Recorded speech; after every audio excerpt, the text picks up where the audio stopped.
command to surrender reached them after endless days of trudging beneath a leaden European sky. For the German soldiers who had endured the inferno of the front lines, this order signified more than the cessation of combat. It represented the utter collapse of an entire worldview, a shattering of the doctrines of honor, resilience, and unwavering loyalty to the Reich that had been drilled into them. Their ranks were filled with youths barely old enough to shave, clutching their worn-out boots and threadbare coats, and seasoned veterans whose spirits were scarred by the horrors of Stalingrad, the Normandy landings, and the smoldering ruins of their own cities.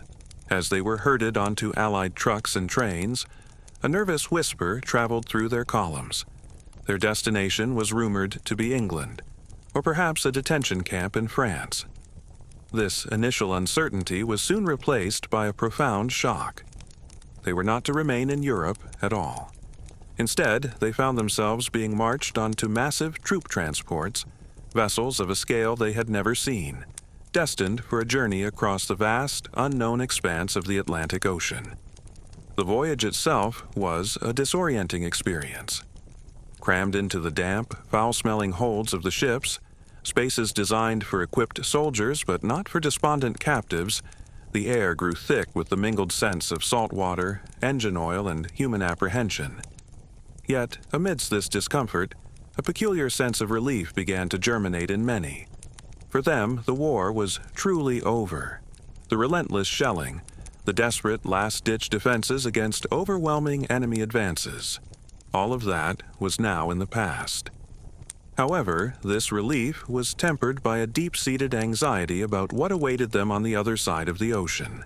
They had been subjected to years of official Nazi propaganda that depicted the United States as a brutal, mercenary nation, a land where the working class languished in poverty and where enemies could expect only torture, starvation, and merciless execution. As the Atlantic crossing stretched into a blur of indistinguishable days, the German prisoners began to notice small, unsettling details that chipped away at their grim expectations. The food rations, while not lavish, were strangely generous, especially when compared to the severe hunger they had endured during the final collapsing months of the war. They were given soft, fresh bread, pats of real butter on tin plates, and mugs of strong, authentic coffee. The American sailors guarding them were disciplined, yet they displayed none of the viciousness they had been taught to anticipate. These young men treated their captives with an almost casual indifference, occasionally even sharing a joke among themselves or offering a cigarette to a comrade with an unthinking ease. These were not the monstrous caricatures from the propaganda reels. They were, seemingly, ordinary individuals. This journey across the ocean prompted a subtle but significant shift in the collective psyche of the German prisoners. The initial, paralyzing fear began to slowly mingle with a burgeoning, hesitant curiosity. What kind of country was this, where even in the midst of a global war, food appeared to be so plentiful, and where its soldiers carried themselves with such unshakable, almost nonchalant confidence? Some of the older men recalled faint, pre-war echoes of American prosperity, tales of jazz music, Hollywood films, towering skyscrapers, and automobiles for the masses.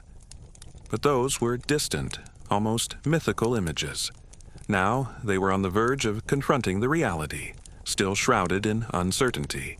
The first sight of the American coastline was a moment of profound, breathtaking impact, particularly for the younger soldiers who had never ventured beyond European shores. The skylines of ports like New York and Boston emerged from the oceanic mist, not as scenes of war-torn devastation, but as sprawling monuments to human industry, bristling with cranes, factories, and a relentless, vibrant energy. For men who hailed from German cities reduced to landscapes of ash and rubble, this vision of untouched, pulsing vitality was overwhelming. It directly contradicted everything they had been led to believe. The process of disembarkation was a masterpiece of military efficiency. Under the watchful eyes of American military police, the German prisoners shuffled down the gangplanks and were promptly loaded onto trains that would carry them deep into the American heartland. The landscapes that unfolded outside their windows were unlike anything they could have conceived. Endless, wide-open fields, impeccably neat towns, and billboards advertising products whose very names were foreign to them. On these trains, the prisoners conversed in hushed tones, marveling at the stark disparity between the bleak, poverty-stricken America of Nazi propaganda and the thriving, seemingly peaceful nation rushing past their windows. The fear of deliberate cruelty continued to recede, replaced by a growing, uncomfortable unease about their own profound ignorance and indoctrination.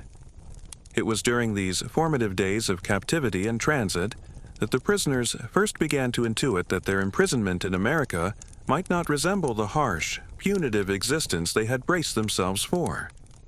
Little could they have guessed that the most startling revelations awaiting them would not be instruments of torture, but rather the most mundane artifacts of American daily life: an endless, seemingly inexhaustible supply of cigarettes, and a bizarre, sweet substance known as chewing gum. These simple, almost trivial items would soon become powerful, enduring symbols of an alien and astounding abundance, forever etched into their memories. The prisoners' initial impressions of America were seared into their consciousness long before they even reached their assigned camps. The train journey inland carried them through bustling railway stations where American civilians moved about their daily routines with a palpable sense of normalcy and calm that felt utterly alien to men accustomed to the constant threat of air raids and the sounds of artillery. From their confined vantage points, they observed children happily eating ice cream, shop windows overflowing with consumer goods, and automobiles gleaming in the sunlight. For Germans emerging from cities hollowed out by bombing and a life governed by restrictive ration cards that provided only the barest sustenance, it was as if they had been transported to another planet entirely. Their arrival at the prisoner of war camps was far less dramatic than their darkest fears had suggested. While the facilities were undeniably secure, encircled by barbed wire and overseen by watchtowers, they lacked an atmosphere of overt cruelty. The rows of wooden barracks were laid out with a stark, orderly precision, almost resembling a Spartan, hastily constructed village. Inside, the bunkhouses were plain but sturdily built, and each man was issued his own mattress, blanket, and a small personal space. Compared to the chaotic, life-or-death existence of the front lines, these conditions felt strangely civilized and structured. The Americans enforced a firm, unambiguous discipline, but it was a discipline devoid of hatred or overt malice. The guards upheld the regulations with authority, but not with the sadistic pleasure the prisoners had anticipated. This puzzled the Germans profoundly. They had been psychologically prepared for humiliation and brutality, yet they encountered a system that was clinical and impersonal. The provision of food became the first major, tangible shock. In the camp mess halls, the prisoners lined up with their trays and received meals that seemed, to them, impossibly rich and generous. Hearty portions of potatoes, actual meat, fresh white bread, and vegetables that tasted as if they had come directly from the soil. Such fare was beyond anything most of the men had seen for years, a stark contrast to the watery soups, ersatz coffee, and rock-hard crusts that had sustained them back home. A painful, gnawing guilt crept into the minds of many as they thought of their families in Germany, who were likely facing severe hunger and deprivation. The behavior of the American guards only added to this cognitive dissonance. They were not the brutish oppressors of Nazi lore. Instead, they projected an air of quiet confidence and what seemed like casual indifference. Many were the sons of farmers from the Midwest or former factory workers from industrial cities in Ohio. They appeared united by a shared, unspoken assumption of material plenty. They smoked cigarettes freely and frequently, laughed easily with one another, and showed little interest in tormenting their captives. The fundamental power dynamic between victor and vanquished was clear, but it was not poisoned by personal animosity. To the prisoners, this conduct was almost incomprehensible. It was in these early days that the Germans began to absorb the distinct rhythm of American life, even from behind the barbed wire. cigarettes were a ubiquitous presence, constantly in the hands of guards and camp personnel. The distinctive, sharp, sweet aroma of tobacco smoke perpetually hung in the air, clinging to uniforms and drifting through the barracks. Packs of cigarettes changed hands with a casual frequency that was astonishing to German soldiers, for whom tobacco had become a rare and precious commodity, to be hoarded and savored. This casual abundance suggested a world where such luxuries were not considered luxuries at all, but standard, everyday items as commonplace as a loaf of bread. Equally perplexing were the camp canteens, where prisoners could use the modest pay they received for their labor to purchase various goods. Here, too, cigarettes were stacked in abundant, neat rows, and alongside them sat something entirely novel: brightly wrapped sticks of chewing gum. Few of the Germans had ever encountered such a product. Whispers and rumors spread rapidly through the barracks. The Americans, they observed, would chew endlessly on this sweet, pliable substance, often blowing large bubbles and snapping it audibly between their teeth. Some prisoners scoffed, considering it a childish habit, while others were deeply curious. What was the purpose of this strange custom? And why did it seem so utterly normal here? As the days turned into weeks, the initial fear that had gripped the prisoners gradually transformed into a state of deep fascination. They had arrived in America expecting punishment and privation, only to find themselves immersed in an environment that hinted at a society so materially wealthy that even its captured enemies lived in greater comfort than many free citizens in war-ravaged Europe. Cigarettes and chewing gum, as insignificant as they might have seemed, stood out as potent, miniature symbols of this overwhelming abundance. They would soon evolve into objects of obsession, tangible tokens of a civilization that had managed to wage a global war without descending into the kind of hunger and ruin they knew so well. The revelation began in the most casual of ways. An American guard, leaning idly against a barracks wall, would tap a cigarette from his pack and light it with a match struck effortlessly on the heel of his boot. The nearby German prisoners could not help but stare, transfixed. The act of smoking itself was not foreign to them. They had all smoked whenever they could procure tobacco. However, the sheer, unthinking nonchalance with which the American treated his cigarette was deeply unsettling. He would smoke it slowly, savoring it, and then carelessly flick the butt away while it was still burning, a gesture that to men who had meticulously saved every shred of tobacco and re-rolled half-smoked ends seemed almost sacrilegious. Soon, the sheer scale of this abundance became impossible to ignore. Cigarettes were everywhere in the camp ecosystem. Cartons arrived by the truckload, filling storerooms and guardhouses to capacity. Familiar red and white packs of Lucky Strikes, Camels, and Chesterfields seemed to flow in an endless, uninterrupted stream. The guards distributed them to the prisoners not only as part of their official rations, but also casually, as if handing out insignificant favors. Initially, the Germans were suspicious, interpreting this as a clever ruse to lull them into a false sense of security before the onset of harsher treatment. Yet, the supply never wavered. Day after day, week after week, the cigarettes appeared with a constancy that was as reliable as the daily issue of bread and coffee.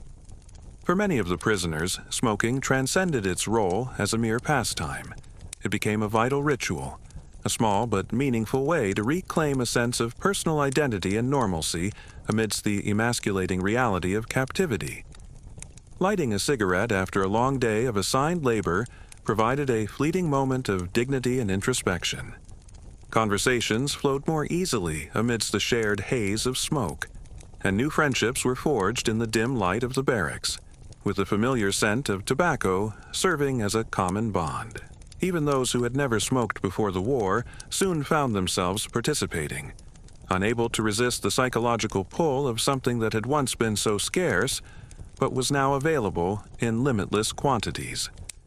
The simple, communal act of lighting up became a shared experience that bound these men together, men who had once marched under banners promising conquest, but were now reduced to anonymous numbers behind a fence. This abundance also catalyzed the transformation of cigarettes into a de facto currency. Within a remarkably short time, a sophisticated, informal barter economy blossomed within the camp's confines. A prisoner who could spare a few cigarettes could trade them for extra food, assistance with laundry duties, or even protection from internal bullies. Packs of cigarettes became more valuable in liquid than any official currency, which held no practical meaning within the wire. The American authorities seemed largely unconcerned by this development, perhaps even quietly amused by the miniature capitalist system that had organically emerged among their captives. For the Germans, it was both a practical means of survival and a fascinating window into the American character, which seemed inclined to turn nearly everything into an object of trade.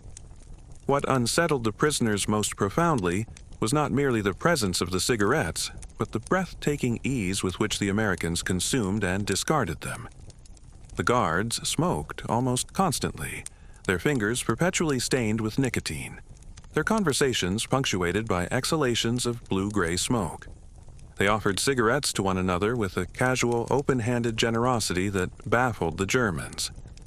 In a world where men had recently hoarded the last precious shreds of tobacco like buried treasure, here it was given away without a second thought.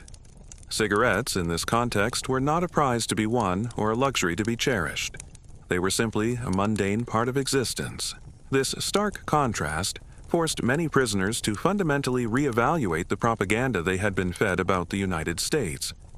The Nazi narrative had consistently portrayed America as a decadent, corrupt society, riddled with poverty, social strife, and moral decay. Yet here they were, prisoners of war, living in a veritable cloud of tobacco that seemed utterly inexhaustible. If the enemy nation could afford to provide such luxuries to its captives, what did that implicitly reveal about its true economic strength and industrial capacity? This troubling question lingered in the air, as persistent as the smell of smoke in the barracks, forcing the men to confront the possibility that they had been fighting for a cause built upon a foundation of lies. In time, the endless supply of cigarettes evolved into a symbol of something far deeper than mere indulgence. It became a testament to an economic system of such vast productive power that it could effortlessly spare non-essential comforts even for its defeated foes. For the German prisoners who were still haunted by visceral memories of scarcity and hunger back in their homeland, this reality was both a comfort and a source of deep unease. Cigarettes, once a rare and treasured indulgence, had now become an enduring emblem of the strange, almost unbelievable reality of their captivity in America. If the astonishing abundance of cigarettes challenged their expectations, then the sheer novelty of chewing gum baffled them completely. For the majority of the German prisoners, it was an entirely alien concept. They were familiar with hard candies, licorice, and peppermints from the pre-war years, but they had never encountered a substance that was designed to be chewed relentlessly without ever being swallowed. The first time a guard unwrapped a brightly colored stick and began working his jaws rhythmically, the prisoners exchanged looks of pure bewilderment. Was it a form of food, a type of medicine, or perhaps some peculiar American custom intended to mock them? Curiosity quickly got the better of some. A few bold individuals accepted sticks of gum when offered, hesitantly placing them in their mouths, half expecting a bizarre flavor or some unpleasant effect. Instead, they were met with an initial burst of sharp, minty, or fruity sweetness that gradually faded. And then came the true bewilderment. The gum itself did not dissolve. It softened, lost its intense flavor, but remained in the mouth, pliable and chewable for what seemed like hours. The Germans were astounded.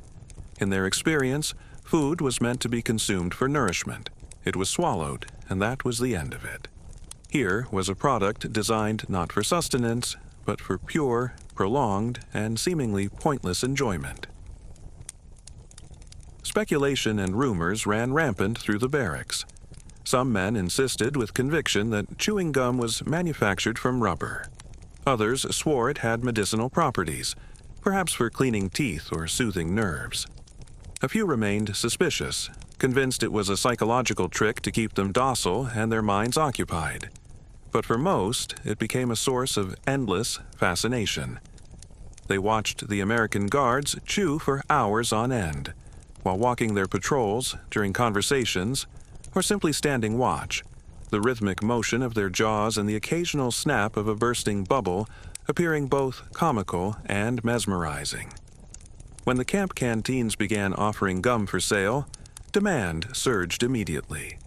Prisoners spent their meager camp earnings to acquire these brightly wrapped sticks, treating them with the reverence usually reserved for contraband. A single piece could be traded for a minor favor or cherished in private, chewed slowly to make the experience last as long as possible. Some men began collecting the colorful, graphically bold wrappers as souvenirs, marveling at their cheerful designs and slogans. Compared to the drab, utilitarian packaging of wartime Germany, these wrappers seemed like artifacts from a vibrant, optimistic future. For those experiencing gum for the first time, the act carried a significant psychological weight that went far beyond its novelty. It was not just the initial burst of flavor, it was the profound implication behind the product's very existence. Here was a society so incredibly wealthy, so secure in its material resources, that it could afford to dedicate industrial capacity to creating items that served no practical purpose other than transient oral pleasure and amusement. Back in their homeland, families were meticulously rationing bread and potatoes, and children were scavenging for scraps in bombed-out streets. Yet, in America, people could apparently waste resources on something designed solely to be chewed and then thrown away. To the prisoners, this seemingly frivolous luxury was both enviable and deeply unsettling, a constant, tangible reminder of their own nation's catastrophic defeat and ruin. In its own peculiar way, chewing gum became an unexpected cultural bridge.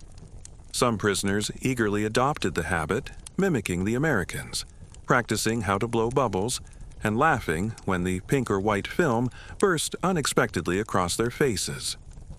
Others refused to partake, dismissing it as a juvenile and undignified pastime, a symbol of their subjugation. But even those who scorned it could not ignore the larger, more uncomfortable message it conveyed. America simply had more. More than enough to indulge its own soldiers, its civilians, and even its prisoners of war. The gum, much like the cigarettes, became a quiet yet powerful revelation. It was not a weapon or a piece of overt propaganda forced upon them. It was an everyday indulgence that spoke volumes about the character and capacity of the society they were now observing from behind the wire. It was small, sweet, and ultimately trivial, yet its impact was profound, subtly reshaping how many of the prisoners perceived the world beyond their shattered homeland. As the initial shock of encountering endless cigarettes and novel chewing gum settled into the routine of daily life, the camp itself developed its own distinct rhythms and social structures.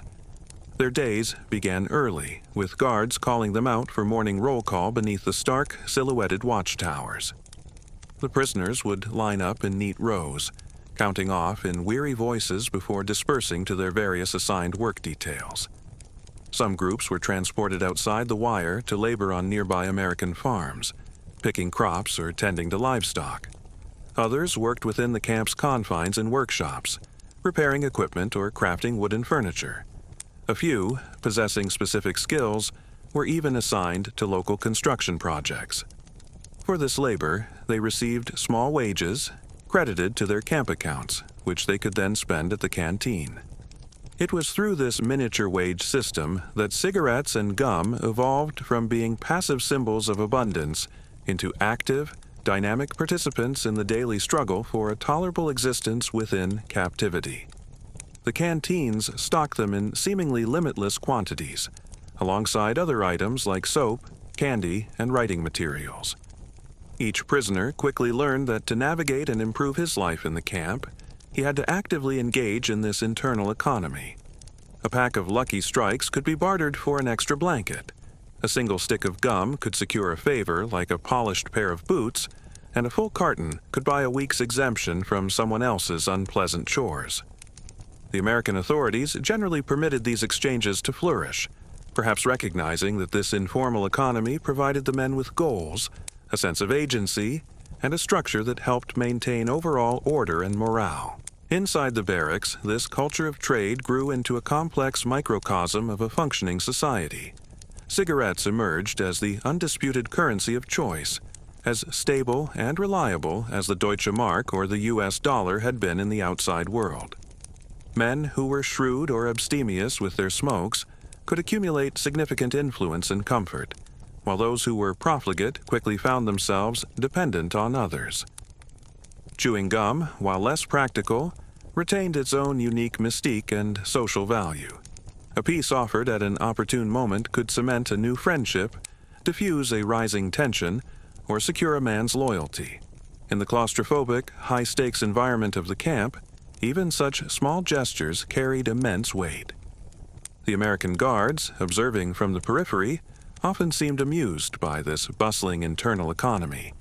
They would sometimes toss a few packs of cigarettes into a group of prisoners just to watch the ensuing scramble, an act that was a mixture of casual entertainment and unthinking indulgence.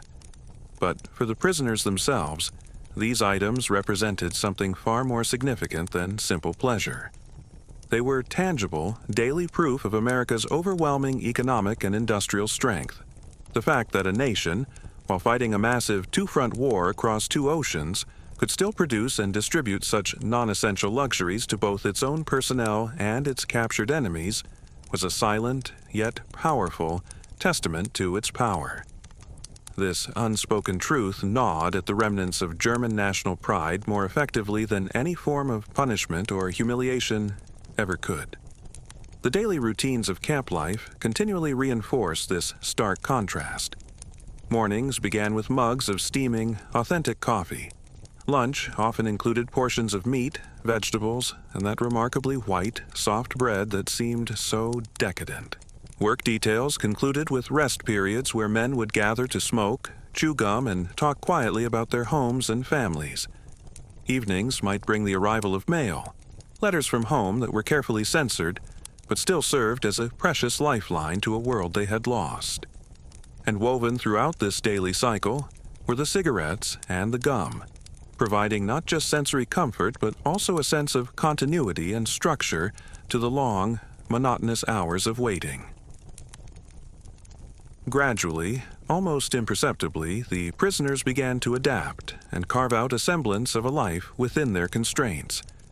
They decorated their barren barracks with hand-drawn pictures and maps, cultivated small vegetable gardens in designated plots, and organized sports matches using makeshift equipment. Cigarettes frequently served as the stakes in card games or as wagers on the outcomes of soccer matches held in the compound yard. The colorful gum wrappers were carefully folded into intricate little sculptures or saved as mementos. These small tokens were passed between friends as signs of solidarity or kept privately as souvenirs of their strange ordeal. For men who had been stripped of their freedom, agency, and former identities, these self-created rituals provided a crucial sense of purpose and meaning. The relentless abundance of these trivial luxuries inevitably led many prisoners to ponder with anxiety what truly awaited them upon their eventual return home. They harbored mental images of their wives, parents, and siblings in devastated German cities, scouring for crusts of bread or fragments of coal, while they, as captives, lived in what felt, by comparison, like relative comfort and security. This cognitive dissonance was a heavy burden, sparking intense, hushed debates after lights out. Was their captivity here a form of humiliation, or was it, in a strange and ironic twist, a form of mercy? Regardless of the answer, the ever-present cigarettes and gum remained as silent, persistent reminders that they were now living within the borders of a nation that had emerged from the global conflict not merely victorious, but fundamentally unbroken and thriving.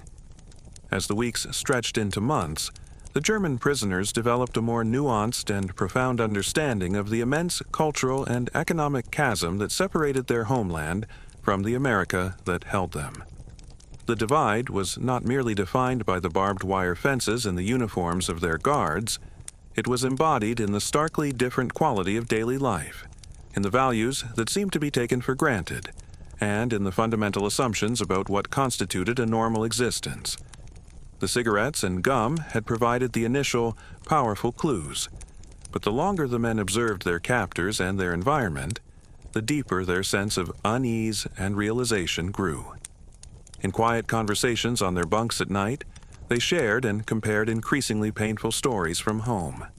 One man would recount the bitter, desperate winters of the war's final years when his entire family had been forced to huddle together in a freezing cellar, dividing a single, meager crust of bread into portions so minuscule they barely qualified as food. Another would remember his mother boiling weeds and potato peelings to create a thin, pathetic imitation of soup, while children his own age picked through piles of rubble, hoping to find anything edible or usable.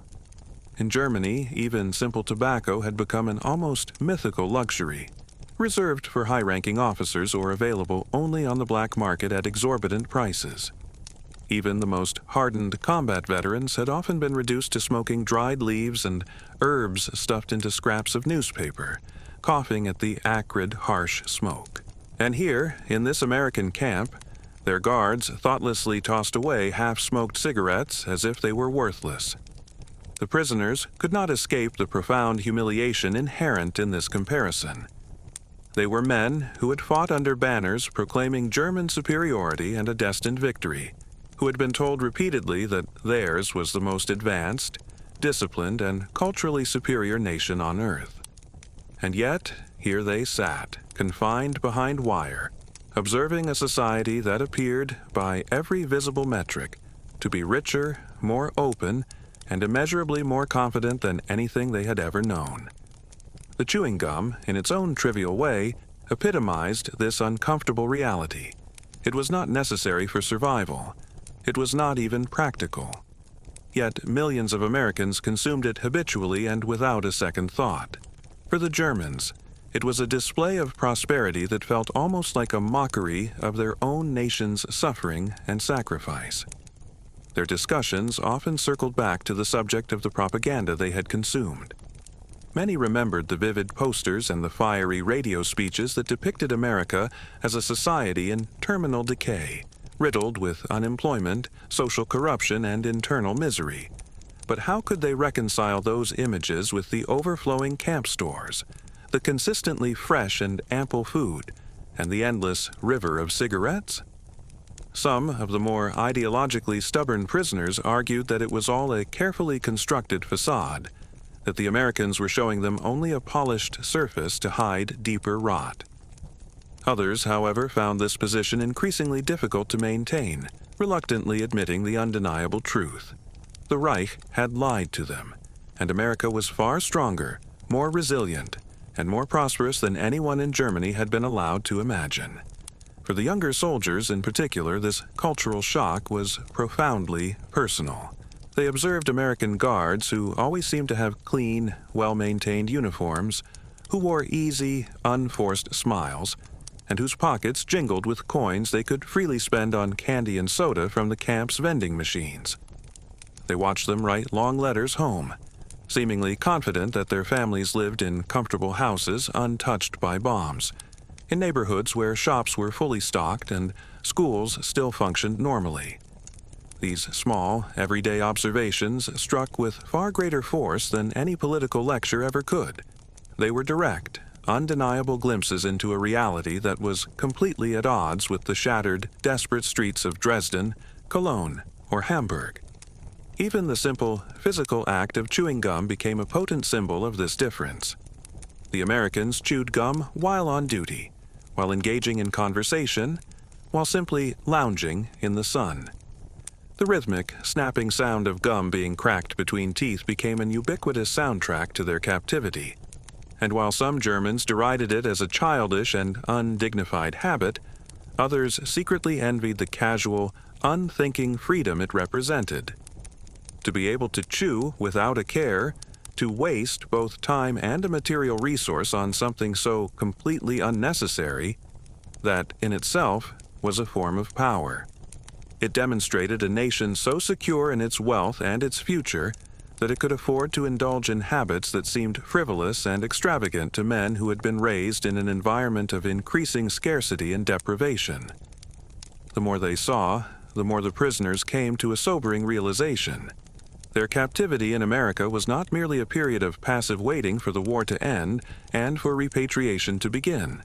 It was an active, ongoing, and deeply uncomfortable confrontation with a new and challenging truth. The world they had been educated to despise and consider inferior had, by any objective measure, surpassed them, not only in military might but in the very fundamentals of daily life and economic vitality. Cigarettes and chewing gum were not just luxuries. They were proof of an abundance that seemed boundless, symbols of a culture that had not just survived the war, but had thrived and prospered even as their own had collapsed into utter ruin and devastation.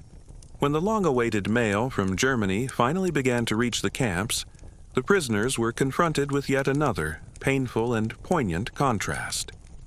Letters from home arrived sporadically, often delayed for months, and were always visibly censored, with sections sometimes scissored out or blacked over by Allied officials. Each envelope carried with it the faint, unmistakable scent of war-torn Europe, a smell of dust, dampness, and despair.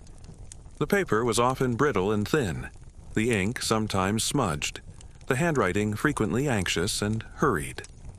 Families wrote in cautious, guarded language, aware that their words were being monitored.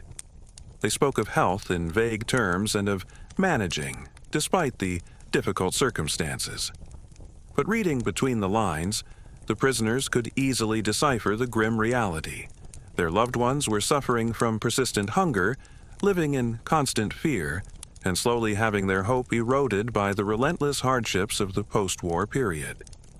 The prisoners, in turn, would sit at crude wooden desks under the supervision of guards to write their responses. They described their own days in careful, measured terms, acutely aware of the censor's eyes. Yet it was impossible to completely conceal the truth of their situation. Some men admitted cautiously that they were being fed well, far better than they had any right to expect. Others hinted obliquely at the strange material abundance that surrounded them, though they often cloaked these revelations in careful phrasing so as not to sound as if they were boasting or causing their families undue pain. A typical letter might state, "We are being treated with decency and respect," or "There is sufficient food here, and even some small comforts." But the real, profound secret of their captivity lay in what they deliberately left unsaid. The endless streams of cigarettes and the ever-present chewing gum that had become the camp's unofficial currency and its most powerful symbolic representation of American wealth. Nonetheless, the psychological effects of these small luxuries found indirect ways of seeping into their correspondence. A prisoner might write that his health was improving, that his nerves felt calmer, or that his overall spirits were more steady. His family, struggling to survive back in Germany, would have no way of knowing that a significant part of this newfound sense of peace stemmed from the calming haze of tobacco smoke and the mindless, soothing ritual of chewing gum. A few wrote more explicitly, mentioning the availability of cigarettes even for prisoners, perhaps in an attempt to reassure their families that their captivity was at least physically survivable. The bitter irony of this situation was not lost on anyone. Here were men, confined as prisoners of war, smoking freely and without restriction, while their fathers, brothers, and friends in a free Germany were likely lighting rolled-up scraps of newspaper for want of real tobacco. There was also an undercurrent of guilt and envy, though it was rarely confessed openly in letters. The prisoners knew all too well that describing the full extent of the abundance they enjoyed could be deeply wounding to loved ones who were contending with strict ration cards and the ever-present threat of starvation. Yet, in the private conversations amongst themselves, they admitted the uncomfortable truth. In many tangible ways, their life in captivity was easier and more secure than the life their families were enduring back in a devastated homeland. One man might confess to his barrack mate that he felt a sharp pang of guilt every time he chewed a stick of gum, as he imagined his wife dividing a single, small potato among their hungry children. Another would admit, with a sense of shame, that he had smoked more cigarettes in a single week of captivity than he had in the entire final year of the war. These quiet confessions spread through the barracks like the tendrils of smoke that curled up toward the rafters each evening. The American censors, for their part, were vigilant in removing any text that hinted at military intelligence or camp security, but they generally allowed descriptions of daily camp life and routines to pass through the mail. Perhaps this was a deliberate policy, a soft power strategy aimed at letting the German civilian population know, through the words of their own sons and husbands, that the captured soldiers were being treated humanely. This would, in effect, sow seeds of doubt about the persistent Nazi propaganda that spoke of Allied atrocities. And indeed, for the German families who received these letters, the subtext was unavoidable. If their sons were writing home about ample coffee, endless cigarettes, and chewing gum, what did that implicitly reveal about the true strength and character of the enemy? What did it say about the world that existed beyond the crumbling borders of the Third Reich? The result was a profound and painful duality for the prisoners. They lived with the constant, aching sorrow of separation from their families and the gnawing fear for their loved ones' safety. Yet they also carried the guilty knowledge that, in purely material terms, they were in many ways better off. Cigarettes and chewing gum, those seemingly trivial luxuries, became powerful symbols of this unbridgeable gulf. They were constant, tactile reminders that America's immense economic abundance extended even into its prisoner-of-war camps, while their homeland was starving and broken. And in every carefully composed letter, in every censored sentence, lingered this unspoken, painful truth. Their captivity in America was not just a story of survival, but also a startling revelation of a world their own nation could no longer hope to equal or even fully comprehend. When the war in Europe finally concluded and the process of repatriation began, the German prisoners gathered their meager belongings into small, makeshift bundles. A change of clothes, a packet of letters, perhaps a book or a small handcrafted souvenir. But what they carried most heavily, and what would prove most enduring, were their memories. They boarded ships once again, this time setting a course back across the Atlantic, their hearts filled with a tumultuous mix of eager anticipation and profound unease. Some longed for nothing more than to be reunited with their families, while others dreaded the scenes of ruin and despair they knew awaited them. Yet, almost universally, they shared one common, lingering thought: the indelible memory of the endless cigarettes and the strange, sweet novelty of chewing gum, those ever-present symbols of their time in captivity. Their return to Germany presented them with a brutal and immediate contrast to the world they had just left. German cities lay in grotesque mounds of rubble, interminable lines for food stretched through debris-choked streets, and homes were patched together from the skeletal remains of bombed-out buildings.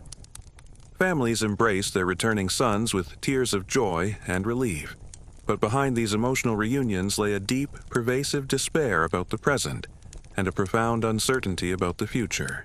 The returning prisoners quickly realized that their stories of American abundance could not be shared openly or fully. To speak candidly about cartons of cigarettes, brightly wrapped gum, and meals featuring white bread and real meat would sound like fantastical lies, or worse, like a betrayal of their suffering homeland and a validation of the enemy's way of life.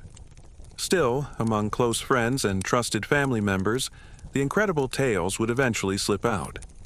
They spoke of American guards who smoked with a casual extravagance that was unimaginable in Germany, of camp canteens that were perpetually stocked with goods, and of a life in captivity where they had never known the gnawing pain of true hunger. The listeners, staring into their own nearly empty cupboards and living amidst the ruins, could scarcely comprehend such descriptions. It sounded like a description of another planet, not a portrayal of their former enemy. For many of the former prisoners of war, this unique experience fundamentally reshaped their understanding of the world and their place within it. They had entered the United States anticipating a land of cruelty and barbarism, only to discover a society that seemed to overflow with material luxuries, even in the midst of a total war. Cigarettes and chewing gum evolved in their memories from being simple souvenirs of an odd indulgence into powerful, lasting lessons. These small, everyday items had revealed to them the awesome strength of an economic system that had remained untouched by the physical devastation of war, and the confidence of a culture that could afford to extend small comforts even to those it had defeated. For men who had once fervently believed in the destined superiority of the German nation and its cause, this was a sobering and humbling revelation. Some of the men carried these lessons forward with them as they began the arduous process of rebuilding their lives. Years later, as the economic miracle slowly took hold and prosperity began to return to West Germany, former POWs would sometimes recall, with a sense of surreal wonder, the taste of that first stick of American gum, or the sight of a guard carelessly tossing away a half-smoked cigarette. They would tell their children how strange and bewildering it had felt to chew endlessly on a substance that never dissolved, and how intoxicating it had been to smoke without ever having to ration or count each precious puff. For these men, their memories of captivity became a kind of shorthand for a larger, more complex truth, that America had ultimately prevailed not only through the sheer destructive power of its bombs and tanks, but also through the undeniable, overwhelming force of its economic and productive abundance.